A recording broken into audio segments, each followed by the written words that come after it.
పెద్దలు సహచార మంత్రివర్గ సభ్యులు ఉత్తమ్ కుమార్ రెడ్డి గారు,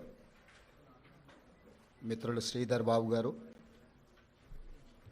పొంగులేటి శ్రీనివాస్ రెడ్డి గారు, శాసనసభ్యులు మందుల సామెల్ గారు, వేం నరేందర్ రెడ్డి గారు, మిగతా మిత్రులు ఈ పత్రికా సమావేశంలో పాల్గొనడం జరిగింది. ప్రధానంగా ఈ పత్రికా సమావేశంలో 2 అంశాలను పాత్రికేయ మిత్రులకు వివరించాలని ఈ సమావేశాన్ని ఏర్పాటు చేయడం జరిగింది. మొదటిది, గత 4-5 రోజులుగా దేశవ్యాప్తంగా దుమారం, వివాదం, వాదనలు, ప్రతివాదనలు, ఆరోపణలు, ప్రత్యారోపణలు జరుగుతూ ఉన్నాయి. దానికి Gautam Adani group of companies కేంద్ర బిందువుగా ఈ చర్చలు కొనసాగుతున్నాయి. ఈ చర్చల సందర్భంగా అప్పుడప్పుడు, ముఖ్యంగా మొన్న మహారాష్ట్ర ఎన్నికల సందర్భంగా పాత్రికేయ మిత్రులు శ్రీ రాహుల్ గాంధీ గారి పత్రికా సమావేశంలో అదానీ గారి నుండి తెలంగాణ రాష్ట్ర ప్రభుత్వం, ఆ రాష్ట్ర ముఖ్యమంత్రి రేవంత్ రెడ్డి గారు నిధులను స్వీకరించారు కదా, కాంగ్రెస్ పార్టీ ఏ విధంగా అదానీ గారి తప్పులను ప్రశ్నిస్తారు అని చెప్పి పాత్రికేయ మిత్రులు ప్రస్తావించడం జరిగింది. పాత్రికేయ మిత్రులకు చాలా సందర్భాలలో నేను వివరణ ఇచ్చిన, రాహుల్ గాంధీ గారు కూడా విస్పష్టంగా ఒక అంశాన్ని ప్రస్తావించారు.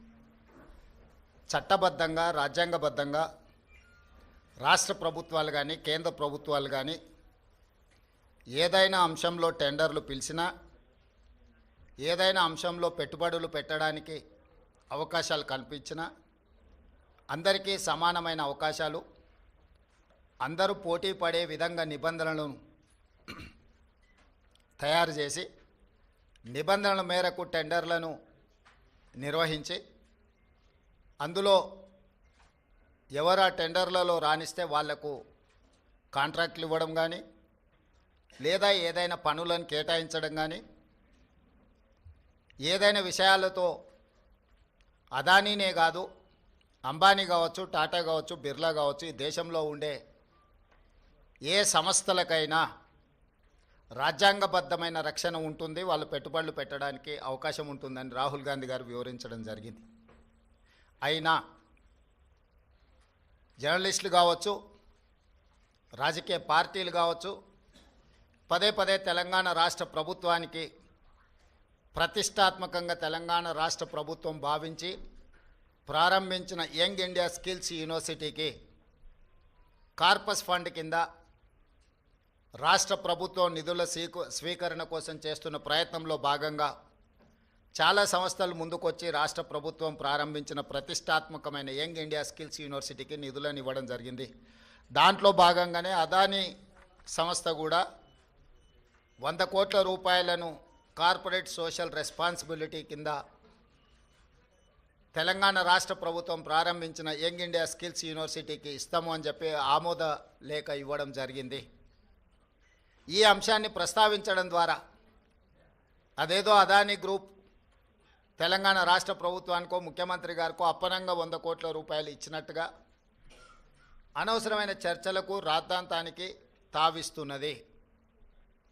వాస్తవంగా ఇన్కమ్ ట్యాక్స్ క్లియరెన్స్ లేకపోవడం వల్ల ఇన్కమ్ ట్యాక్స్ నుంచి మినహాయింపు తీసుకోవడానికి రాష్ట్ర ప్రభుత్వం చేస్తున్న ప్రయత్నము నిన్న మొన్ననే 80B కింద రాష్ట్ర ప్రభుత్వానికి యంగ్ ఇండియా స్కిల్స్ యూనివర్సిటీకి అనుమతి ఇవ్వడం జరిగింది.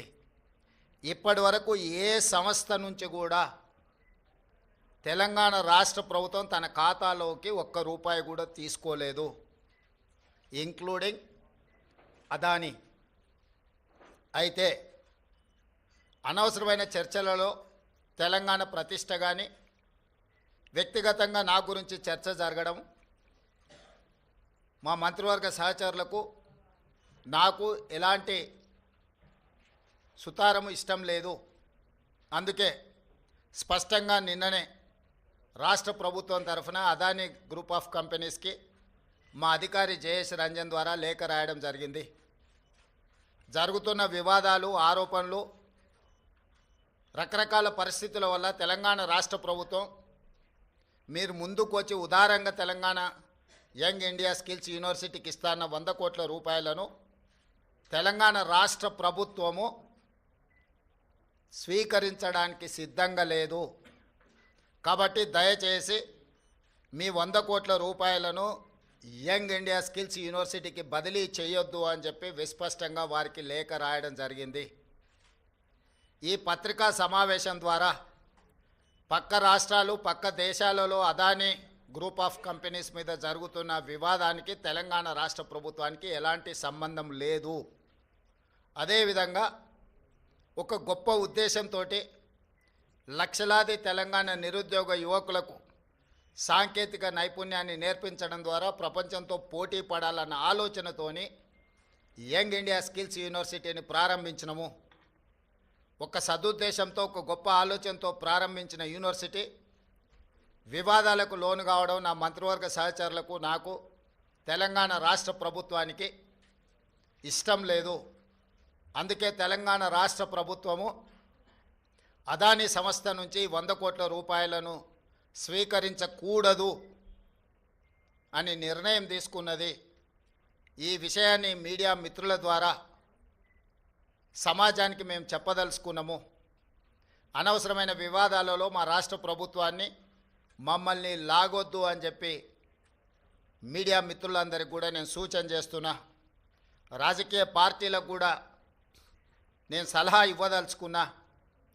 రాష్ట్ర ప్రభుత్వ ప్రయోజనాల కోసం తీసుకున్న నిధులను కూడా రాజకీయ కోణంలో ఆరోపణలు చేయడం ద్వారా నిరుద్యోగ యువకులకు నష్టపరిచే విధంగా వ్యవహరించే వాళ్లకు రాష్ట్ర ప్రభుత్వం ఈ నిర్ణయం తీసుకున్నది. వాళ్ళందరూ కూడా ఈ అంశాన్ని పరిగణలోకి తీసుకోవాల్సిందిగా నేను ఈ సందర్భంగా తెలియజేస్తున్నా. అదేవిధంగా ప్రతిసారి ఢిల్లీకి ముఖ్యమంత్రి కానీ మంత్రులు కానీ పర్యటనకి వెళ్ళాలనుకున్నప్పుడల్లా మీడియా మిత్రులు మంత్రివర్గ సమావేశం, అధిష్టానంతో చర్చలు అయిపోయింది. మంత్రివర్గం శాఖలు బంద్ చేయడం, శాఖలలో కూడా మళ్ళా ఎవరికి ఏది ఇవ్వాలనో అన్నిటినీ మీరే నిర్ణయిస్తున్నారు. ఈ ఢిల్లీ పర్యటన ఓం బిర్లా లోక్సభ స్పీకర్ గారి కూతురు యొక్క వివాహ కార్యక్రమం ఉన్నది. గతంలో నేను, ఉత్తమ్ కుమార్ రెడ్డి గారు, కోమటిరెడ్డి వెంకటరెడ్డి గారు పార్లమెంట్లో సభ్యులుగా మేము ఉన్నాం. వారితో మాకు వ్యక్తిగతంగా పరిచయం ఉన్నది. వారు ప్రత్యేకంగా ఆహ్వానించారు కాబట్టి ఓం బిర్లా కూతురు వివాహానికి హాజరు కావాలి అని చెప్పి నేను, ఉత్తమ్ కుమార్ రెడ్డి గారు ఢిల్లీకి వెళ్తున్నాము. ఈ పర్యటనకు రాజకీయ ప్రాధాన్యత లేదు. ఈరోజు సాయంత్రం వివాహ కార్యక్రమంలో పాల్గొని రేపు తెలంగాణకు సంబంధించిన లోక్సభ, రాజ్యసభ సభ్యులతో ఒక సమావేశాన్ని ఏర్పాటు చేసి రాష్ట్ర ప్రభుత్వానికి రావాల్సిన నిధులు, ఇవ్వవలసిన అనుమతుల మీద కేంద్ర ప్రభుత్వంలో మంత్రులను, ప్రధానమంత్రితో సహా లోక్సభలో ప్రస్తావించడానికి అవసరమైన విషయాలను వాళ్ళతో చర్చించి వాళ్ళకు కొన్ని సూచనలు చేసి దానికి సంబంధించిన లేఖలు మా పార్లమెంట్ సభ్యులందరికీ కూడా ఇచ్చి పార్లమెంట్లో ప్రస్తావించడానికి అవసరమైన సమాచారాన్ని వాళ్ళకి ఇవ్వడం ద్వారా తెలంగాణ రాష్ట్ర ప్రజల యొక్క ప్రయోజనాలను, రాష్ట్రానికి రావాల్సిన నిధులను, అనుమతులను రాబట్టుకోవడానికి ఒక కార్యాచరణ రేపు నిర్ణయించుకుంటాము.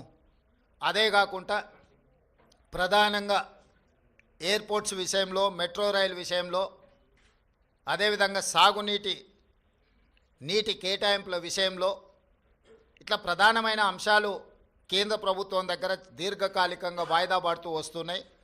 రేపు ఎవరైనా మంత్రులు అందుబాటులో ఉంటే అది డిఫెన్స్ కావచ్చు, అర్బన్ డెవలప్మెంట్ కావచ్చు, జలశక్తి కావచ్చు, ఎయిర్పోర్ట్ అథారిటీ రిలేటెడ్ ఇష్యూస్ కావచ్చు, మంత్రులు ఎవరైనా ఉంటే రేపు అపాయింట్మెంట్స్ ఒకవేళ దొరికితే అందుబాటులో ఉన్న ఎంపీలు, అందుబాటులో ఉన్న మంత్రులము ఆయా కేంద్ర మంత్రులను కలిసి రాష్ట్రానికి రావాల్సిన నిధులను, అనుమతులను రాబట్టుకోవడానికి ప్రయత్నం చేస్తాము. ఈ ఢిల్లీ పర్యటన ఇంతే. కొంతమంది హరాజ్ పాట పాడినట్టు 26సారి, 27సారి, 28సారి అని ఇట్లా హరాజ్ పాటలు పాడుతున్నారు.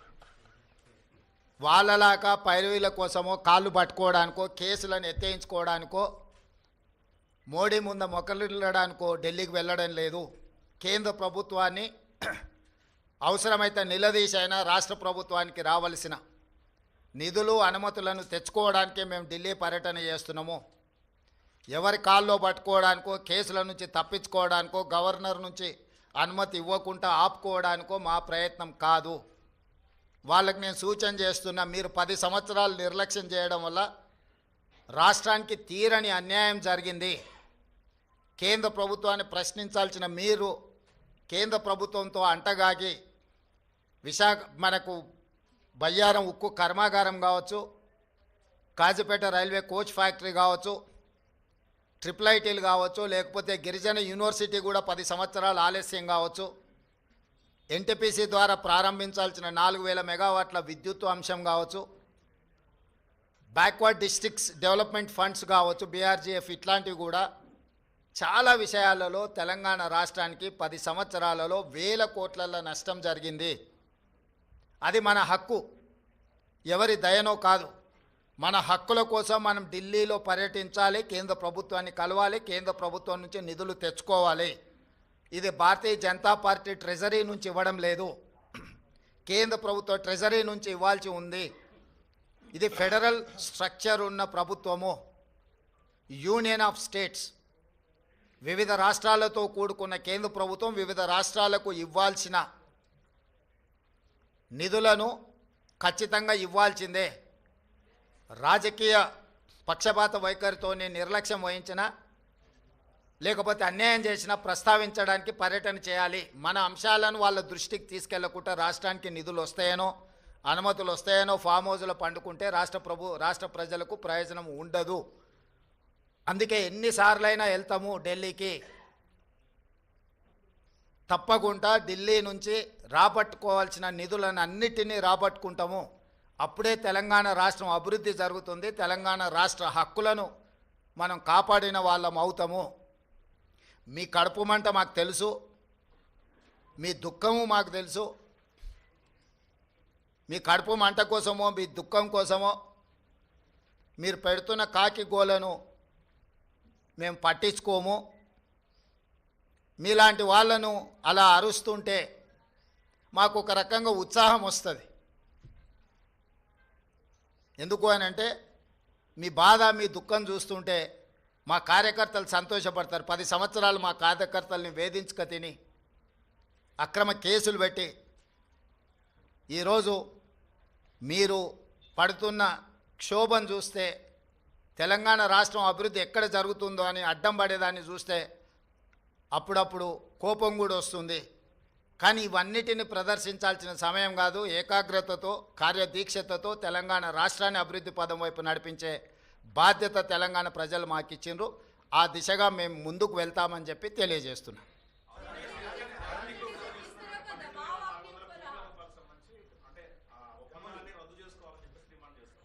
ఎవరు ఇప్పుడు వాళ్ళ ప్రభుత్వంలో ఉన్నప్పుడు వాళ్ళు చేసిన ఒప్పందాలు చాలా ఉన్నాయి. వాటి వివరాలన్నీ నేను ఇస్తా. ఒక ఒప్పందాన్ని రద్దు చేయాలంటే దానికి న్యాయపరమైన సలహాలు కూడా తీసుకోవాలి. యూనిలాటరల్గా నువ్వు ఏది రద్దు చేసినా ఆ సంస్థలకు కోర్టుకు కూడా వెళ్ళే అవకాశం ఉంటుంది. ఈ రాష్ట్రంలో కాంట్రాక్టులు ఇచ్చింది, భూములు కేటాయించింది, అదాని ఫ్లైట్లో ఆడంబరంగా ప్రయాణాలు చేసింది వాళ్ళు. కాబట్టి ఈరోజు రాష్ట్ర ప్రభుత్వం రాహుల్ గాంధీ గారు చెప్పిన విషయాన్ని నేను ముందే ప్రస్తావించిన. రాష్ట్రంలో పెట్టుబడులు పెట్టడానికి ఇతరులకున్న అవకాశము అందరికీ ఉంటుంది. పెట్టుబడుల విషయంలో ఎవరికి మినహాయింపులో లేకపోతే ఎవరికో అప్పనంగా ఆయాచితంగా కట్టబెట్టే విధానము ఉండదు. ఒక పక్కన రాష్ట్రానికి పెట్టుబడులు రావడం లేదని మాట్లాడతారు, ఇంకొక పక్కన పెట్టుబడులు వస్తే వాటిని రద్దు చేయంట అంటున్నారు. అసలు మీ విధానం ఏందో ముందు బయటికి రాండి. గతంలో మీరు ఇచ్చిన నేషనల్ హైవేస్ కావచ్చు, లేకపోతే డేటా సెంటర్లు కావచ్చు, ఇతర ఆర్మీ రిలేటెడ్ సంస్థలు ప్రారంభించడానికి మీరు కేటాయించిన భూముల మీద మీ మీద ఏమైనా కేసులు పెట్టాలా? అదానితో మీరు చేసుకున్న ఒప్పందాలను రద్దు చేయాల్సి వస్తే మీరు చేసుకున్న వాటిని మీ మీద కేసులు కూడా పెట్టాల్సి వస్తుంది.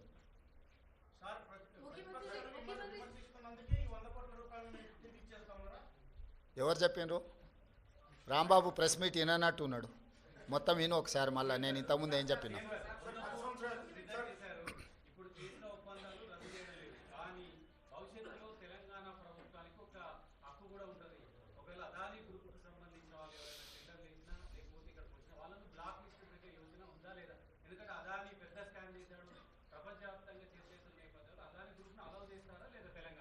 ఇప్పుడు అదానీ గ్రూపు టెండర్లు వేస్తాడా వేయడా అనే విషయమే తేలనప్పుడు వాటి మీద ఎలాంటి చర్యలు తీసుకుంటామనే చర్చ ఎందుకు వస్తుంది? టెండర్లు పిలిచినప్పుడు వాళ్ళు భాగస్వామ్యం చేసినప్పుడు ఆ ప్రభుత్వాన్ని ఇతర ప్రాంతాలలో బ్లాక్ లిస్ట్ ఒకవేళ చేసి ఉంటే ఏ నిబంధనల మేరకు ప్రభుత్వం చర్యలు తీసుకోవాలో ప్రభుత్వం ఆ నిబంధనల మేరకు చర్యలు తీసుకుంటుంది. ముందుగానే ఊహించుకొని లేకపోతే ఎవరో ఒకరు ఏదో ఒకటి అల్లర చిల్లర మాటలు మాట్లాడితే వాటి మీద ప్రభుత్వం స్పందించదు. ప్రభుత్వానికి నిర్దిష్టమైన విధి విధానాలు ఉంటాయి. ఆ నిర్దిష్టమైన విధి విధానాలకు లోబడి మాత్రమే ప్రభుత్వం చర్యలు చేపడుతుంది.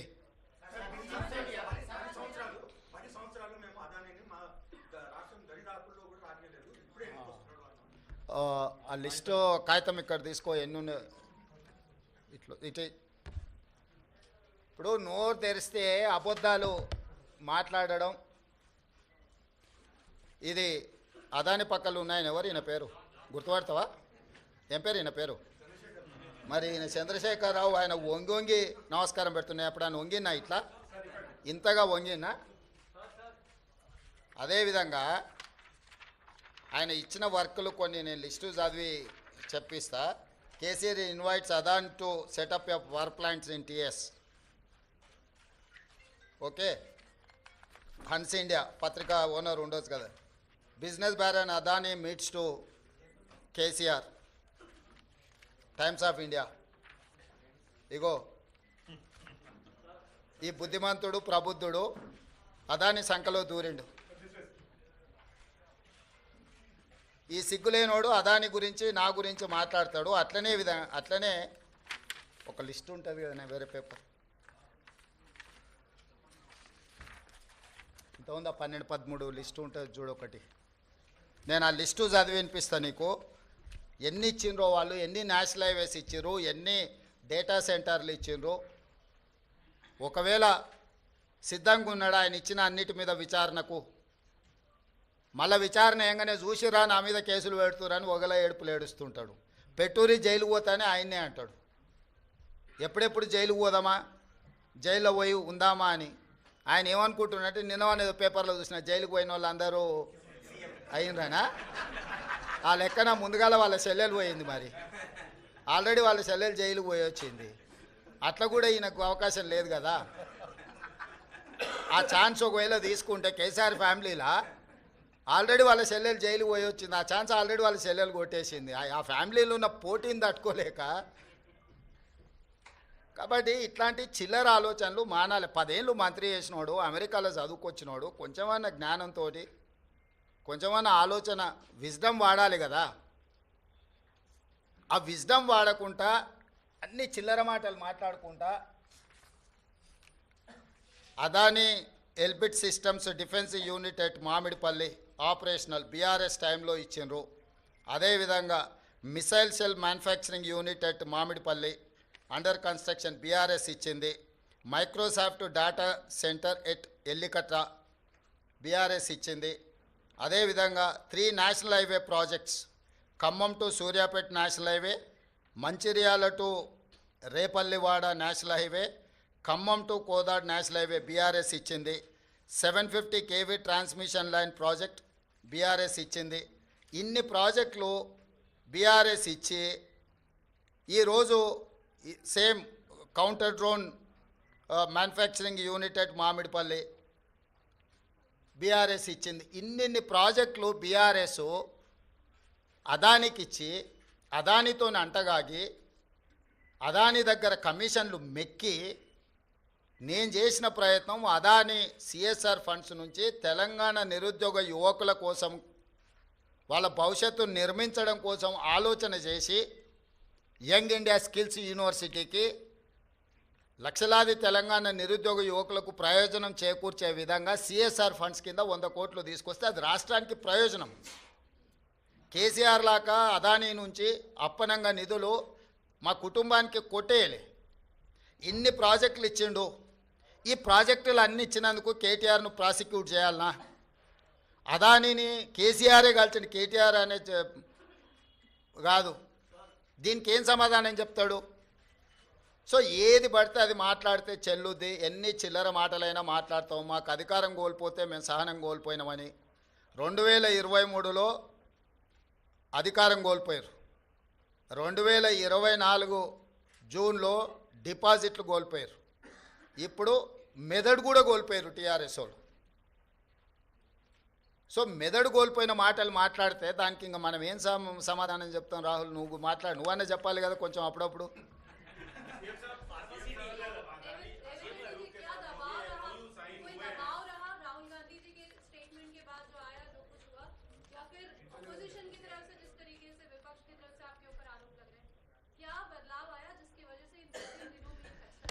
बदलाव नहीं है, ये कंट्रोवर्सीज में मैं जाना नहीं चाहता हूँ, क्योंकि अदानी ग्रुप से मैं किसी पार्टी के लिए, हमारे कांग्रेस पार्टी के लिए नहीं है तो हमारे परिवार के लिए एक पैसा नहीं लिए. जो तेलंगाना राज्य सरकार ने जो कदम उठाया निरुद्योग युवता के लिए यंग इंडिया स्किल्स यूनिवर्सिटी, क्योंकि लाखों के युवता आज without any skill they are not getting any employment. So I wanted to teach my students skill. उसी के लिए CSR corporate social responsibility funds हम अदानी से 100 crore in principle we have taken a letter. अभी तक एक पैसा भी हमारे तेलंगाना सरकार के खाता में नहीं आया. तो इसीलिए ये कंट्रोवर्सी में बगल के राज्य में कुछ करप्शन, बगल के देश में कुछ करप्शन, ये सब करप्शन के बारे में जब चर्चा हो रहे थे तब तेलंगाना के चर्चा मुझे अच्छा नहीं लगा, क्योंकि हम नियत से सरकार चला रहे, नियत से चलाने के लिए हम लोग कोशिश कर रहा है. तो तेलंगाना राज्य के बारे में कोई भी कुछ गलत फहमी से कुछ गलत कहा तो हमारे लिए ठीक नहीं है, क्योंकि कुछ कम 3 लाख करोड़ रुपए बजट है तेलंगाना राज्य के. तो उसमें 100 करोड़ रुपए के लिए हम लोग इतना अलिगेशंस फेस करने का ज़रूरत नहीं है. मैं और मेरे कैबिनेट मिनिस्टर हम लोग ये सोचे कंट्रोवर्सी में हम जाना क्यों. तो कंट्रोवर्सी से दूर रहने के लिए हमारे राज्य सरकार ने ये निर्णय लिया हुआ है. हमारे ऊपर कोई किसी ने दबावट करने वाले नहीं है, किसी ने दबावट किए तो हम लोग सुनने वाले भी नहीं है. मेरे डेफिनेटली नुकसान है, मगर कंट्रोवर्सी से ज़्यादा नुकसान नहीं है. तेलंगाना राज्य के जितना कंट्रोवर्सी में जा रहा है वो सबसे ज़्यादा नुकसान है. इमेज सब कुछ है. तो हम हमारे इमेज खराब होने के लिए हम एक पैसे का भी हम लोग मौका देने के लिए तैयार नहीं है तेलंगाना राज्य सरकार ने. इसीलिए हम 100 करोड़ रुपए बदली नहीं करने के लिए हम खत लिखा हुआ है अदानी ग्रुप के लिए.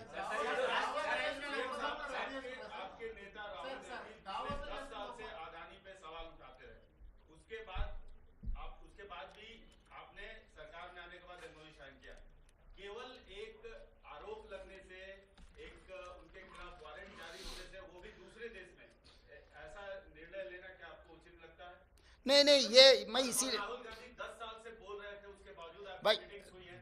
10 साल से जो मोदी जी ने out of the way Mumbai airport के बारे में प्रस्ताव किया था राहुल जी ने, और बाकी के पब्लिक सेक्टर यूनिट जैसा मोदी जी ने अदानी जी को दिया हुआ है उसके खिलाफ है. लेवल प्लेइंग फील्ड इक्वल दे तो कोई अदानी, अंबानी या टाटा, बिरला किसी के लिए कांग्रेस पार्टी खिलाफ नहीं है. Out of the way without any rule and regulation किसी के लिए बेनिफिट हो रहा है तो हर किसी को हम खिलाफ हमारा आवाज़ उठाएंगे. हमारे नेता लोकसभा के नेतृत्व में, उनके नेतृत्व में लोकसभा में भी आगे हम लोग ये मुद्दा उठाने वाले हैं कि जो अगेंस्ट रूल जो कुछ भी होता है उसके खिलाफ है. कोई किसी इन्वेस्टमेंट के लिए नहीं तो किसी फर्म के लिए, किसी कॉरपोरेट कंपनी के खिलाफ नहीं है हम लोग, क्योंकि हम लोग 50 साल के ऊपर हम सरकार चलाए, हम लोग लिबरलाइजेशन पॉलिसी लाए, हम लोग MNC इन्वेस्टमेंट लाए इस देश में. तो हम लोग इन्वेस्टमेंट्स के खिलाफ नहीं है. जो रूल के खिलाफ जो कार्रवाई चल रहा है, रूल के खिलाफ जो इन्वेस्टमेंट दे रहा है, जो सरकार के प्रॉपर्टीज पल्ली बटानी जैसा दे रहा है ऐसे मुफ्त में जो दे रहा है उसके लिए खिलाफ है राहुल गांधी और कांग्रेस पार्टी। तो जब मेरा नेता जो आवाज़ उठाएंगे, मेरे नेता के साथ चलने का जिम्मेदारी मेरा है। इसीलिए मेरा नेता जो बात उठा रहा है, बार बार मेरे नेता राहुल गांधी जी ने जो कह रहा है, उनके साथ में कदम कदम चलाने का मेरा जिम्मेदारी है।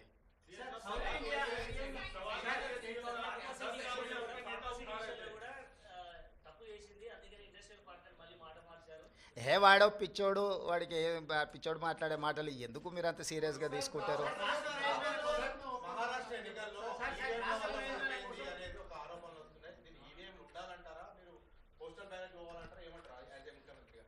నేను ముఖ్యమంత్రి కాదు, కాంగ్రెస్ పార్టీ విధానమే ఈవీఎం కాదు, బ్యాలెట్ మీద ఎన్నికలకు పోవాలని కాంగ్రెస్ పార్టీ విధానము. కాంగ్రెస్ పార్టీ కార్యకర్త నుంచి ఏఐసిసి అధ్యక్షుడు వరకు ఈ దేశంలో జరిగే ఎన్నికలు బ్యాలెట్ పేపర్ ద్వారా జరగాలనేది మా పార్టీ విధానము.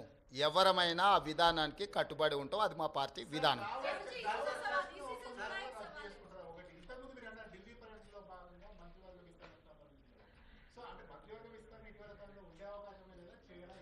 ఇప్పుడు నువ్వేమేం శాఖలు ఇచ్చినావు, ఎవరికి ఇచ్చినావు ఫస్ట్ అది చెప్పు.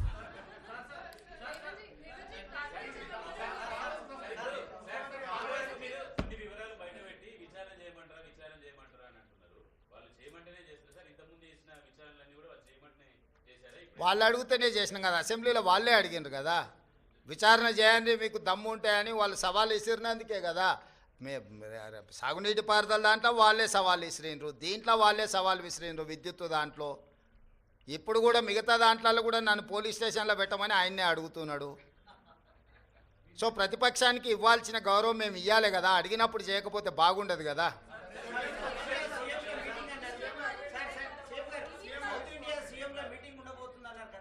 ఇప్పటికాడికైతే దీనికి మహారాష్ట్ర ఓటమి మీద మాట్లాడుతూ కేంద్ర మంత్రి కిషన్ రెడ్డి ఇక్కడ జనాలు నమ్మలేదు, మహారాష్ట్రలో కూడా కాంగ్రెస్ హామీలను నమ్మలేదు కాబట్టి లేదు, ఇన్ని రోజులు తిరిగిన పైసలు వేస్ట్ అయిపోయినాయి, తిరిగిన పెట్రోల్ వేస్ట్ అయిపోయిందని చెప్పి వాళ్ళు చెప్తున్నారు. కిషన్ రెడ్డి గారికి ఒక విషయం స్పష్టంగా మీరు చెప్పండి, మీ ద్వారా నేను కూడా చెప్తున్నాను. ఈ దేశంలో 2 లోక్సభ ఎలక్షన్స్ జరిగినాయి.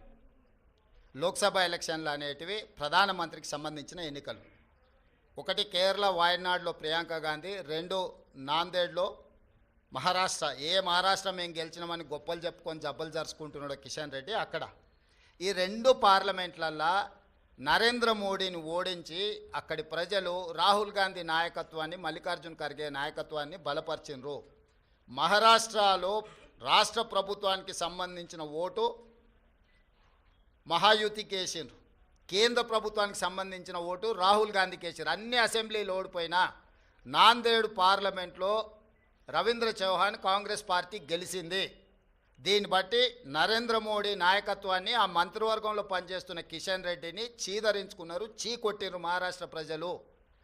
కేరళలో రాహుల్ గాంధీ గారికి వచ్చిన మెజారిటీ కంటే ప్రియాంక గాంధీ గారికి ఎక్కువ మెజారిటీ వచ్చింది. ఓటింగ్ పర్సంటేజ్ రాహుల్ గాంధీ గారు పోటీ చేసినప్పుడు 75%, ప్రియాంక గాంధీ గారు పోటీ చేసినప్పుడు 65%. రాహుల్ గాంధీ గారికి 3,64,000 మెజారిటీ వస్తే ప్రియాంక గాంధీ గారికి 4,10,000 మెజారిటీ వచ్చింది. అంటే మోడీ నాయకత్వాన్ని కేరళ తిరస్కరించడమే కాకుండా మహారాష్ట్రలో అద్భుతమైన విజయం సాధించినని గొప్పలు చెప్పుకుంటున్న బీజేపీని పార్లమెంటులో, నాందేడ్ పార్లమెంట్లో ఎక్కడైతే ఉత్తమ్ కుమార్ రెడ్డి గారు ఇన్ఛార్జిగా వ్యవహరించారో ఆ సీటు కాంగ్రెస్ పార్టీ గెలిచింది. ఈ మాత్రం ఇంగిత జ్ఞానం కూడా బీజేపీ నాయకులకు, ముఖ్యంగా కిషన్ రెడ్డి గారికి లేకపోవడం, అలాంటి ఇంగిత జ్ఞానం లేని వ్యక్తిని కేంద్ర మంత్రిగా చేయడం అనేది మన దురదృష్టం. కాబట్టి కేంద్రము రాష్ట్రము 2 వేరు. రాష్ట్రానికి సంబంధించిన తీర్పు ప్రజలు ఒక రకంగా ఇచ్చారు, కేంద్రానికి సంబంధించిన తీర్పు ఇంకొక రకంగా ఇచ్చారు.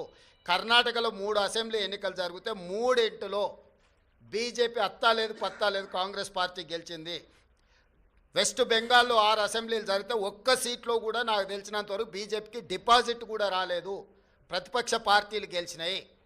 ఈ రకంగా దేశంలో ఏ కొనను చూసినా మోడీ నాయకత్వాన్ని తిరస్కరించిన విషయాన్ని కప్పిపుచ్చుకోవడానికి మహారాష్ట్రలో మీ ప్రభుత్వం ఉంది, మీ ప్రభుత్వం ఏర్పడ్డది. జార్ఖండ్లో మా ప్రభుత్వం ఉంది, మా ప్రభుత్వం ఏర్పడ్డది. మహారాష్ట్రలో మీకు కొన్ని సీట్లు పెరిగినాయి, జార్ఖండ్లో మాకు కొన్ని సీట్లు పెరిగినాయి. ఇందులో ఏంది గొప్ప, ఏంది వాళ్ళు సాధించింది? ఎందుకు సంబరాలు చేసుకుంటారో నాకైతే అర్థం కాలే.